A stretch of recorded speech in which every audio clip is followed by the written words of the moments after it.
O'zingiz Story'imda tanlagan narxlarga obzor qilyapmiz. Toshmi postdan 1 kilometr kirganda mana shu 5 sotili uchastkamizni xohlovchilar uchun mana shu fasadi 20 buni mana shu 10 metr fasaddan berib 2,5 sotuvini ham sotar ekanlar. Qanchadan qancha fasadi 5 metrlik uzuncha uchastkalarni obzor qildik. Rosa ko'p sotilib ketdi. Bunga ham shunaqa proyekt qilsangiz zo'r bo'ladi boru. Hop 20 metr fasadga bemalol 5 ta tushirsangiz bo'ladi. Mana shu uchastkamiz fasadi o'ziga yarashgan. Qurilish qilish uchun ham to'g'ri burchak uchastka, 5 ta xonasi bor, xos xonalarni ham ko'rsataman, remontlari ham odam yashab turgan uchastka. Kommunikatsiyalari ko'pchilik Tashmidan bu yoq tarafi, Nazarbaydan bu yoq tarafida kommunikatsiyalar yaxshi emas deb o'ylaydi. Menda mana mash turgan joyimda, mana bu zal qismi bo'ladi. Menda mana mash turgan joyimda suv, svet, gaz, kanalizatsiya sentralniga ulangan.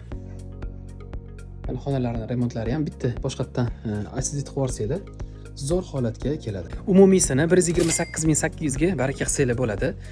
Yarmini ham narxini, so'rovni belgilagan narxlarni ekranga chiqarib qo'yaman. Mahalla ham zo'r, lekin o'sha hammasi Olmazordan ko'chib kelishgan odamlar turadigan mahallalar. Lokatsiyasini, rasmlarini Telegram kanalimga tashab qo'ydim.